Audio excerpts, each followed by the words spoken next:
Hey, I'm John. Welcome to Mr. G's Workbench and part 2 of the F-18 Hornet build. Today we're going to take the cockpit that we built and painted in part 1B. We're going to take that. Today we're going to do the nose gear bay.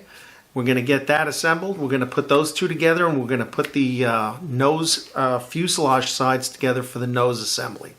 So I don't think there's going to be much complication to this. The nose gear bay is like 6 parts. It'll take longer to paint than anything else.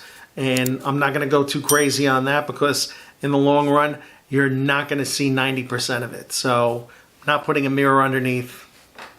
You know, if that's your thing, more power to you. But I'm trying to allocate my time on this build to stuff you're going to see and zero in on. So let's get the components for the nose gear bay together. We'll get them painted up. Let's see how this goes. So here's the components we're going to need to get the nose together. We've got that cockpit we finished off in part 1B. That's ready to go. There's 6 pieces to the nose gear bay. We got to finish painting it up. I primed and painted them Tamiya white. Just got to do the details. And then we have the 2 fuselage halves for the nose. Pretty well molded. And I already painted and weathered the insides where the cockpit's going to be. So let's get the rest of this detail painting done.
Alright, I've applied, I put a gloss coat over everything to seal in the white and the paint work that I had done.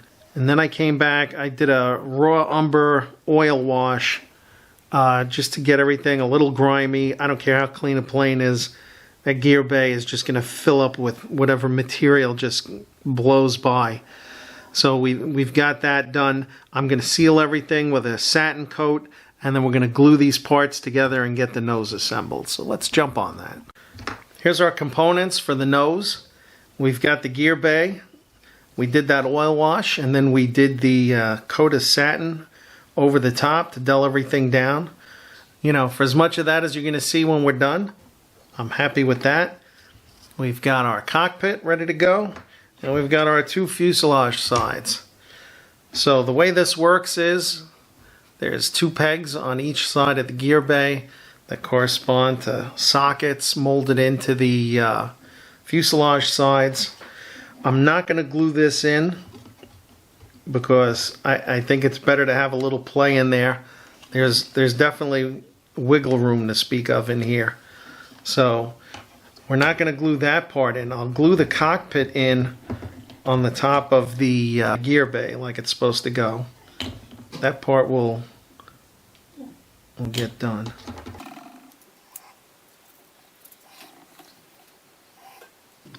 So we've got the cockpit firmly attached there. Then what we'll do is we'll locate this in to the tabs. You can see On the inside, everything kind of lines up. Then we'll take the other side.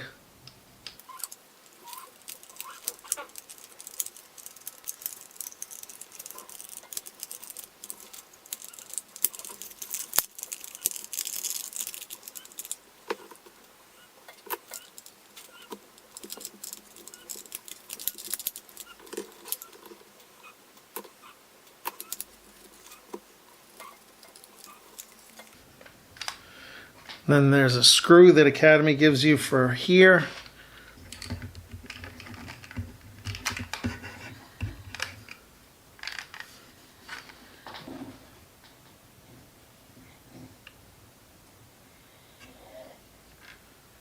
Then I'm not going to glue this yet because there's a part that's going to fit over this rear cockpit like so. And it's got little tabs to line everything up.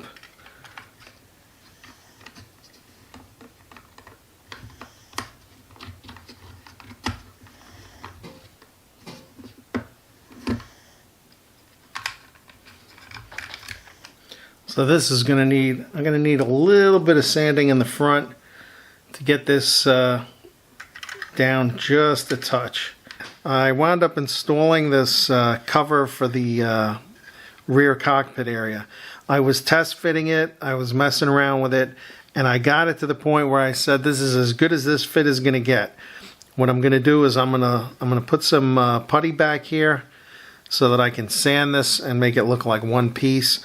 There's some raised rivets back here that I'm going to lose. The other thing, I said let me get a jump on this. This is the instrument panel shroud for the back seat. When I started test fitting it, it was sitting way too high. I cut the instrument panel back to accommodate the shroud. If you recall, I had scratch built a new rear instrument panel. That was part of the reason I had issues here. But after getting everything sanded down, I'm happy with the way that's going to fit.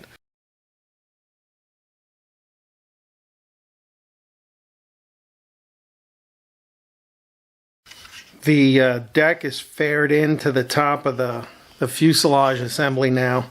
I had to apply some Tamiya white putty and sand it back. The other thing I've also done, if you can see it here, I re-riveted all the stuff on the bottom. None of the rivets were consistent, so which typically happens on curved surfaces.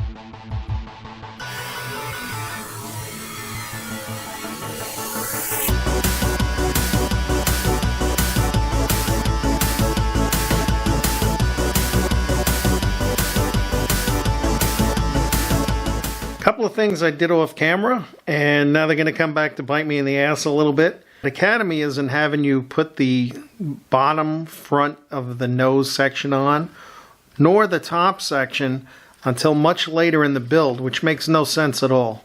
I attached them and I had mixed results. Everything didn't line up here as much as I would have liked. I did my best to get the sides of this piece down here to line up, and it didn't work very well. So I'm going to go back with a sanding stick and I'll work on this for a while and then I'll re-rivet. Many minutes later.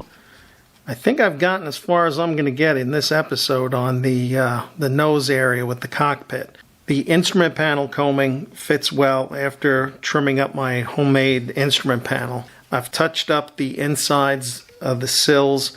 I still have a couple of details on the cockpit set that go on those sills. So just with the seats dropped in, but I'm very happy with that. And we'll take a close-up look at it. I'll give you a look at what this how this came out. I'm very happy. This is one of my best cockpits, I feel. So that'll do it for this small bite of the Hornet. We've got the forward fuselage slash cockpit done. I'm very happy with that. I went back after what you just saw. I went back and filled a couple of more seams I found after I had painted. But now everything is smoothed out. It's nice and clean looking. I'm very happy with that. I conferred with Darren over at the Model Geeks. Since he's an F-18 guy, I asked him what he thought. He said it looked pretty up to snuff, so I think I'm good there. He gave me some advice for adding some flare to the seats, and I'm probably going to take him up on it. So that's going to be that for this bite. The next bite of this Hornet will be the intakes and the rear fuselage, and I think once we do that, we'll get a real sense of how this is going to keep coming together. Thank you. If you're a subscriber, thank you for your support. Thank you for stopping in. If you're not a subscriber, I hope I changed your mind today, and maybe you'll hit that bell and be notified every time another bite of the Hornet comes out. And obviously there'll be other projects going on along the way as well.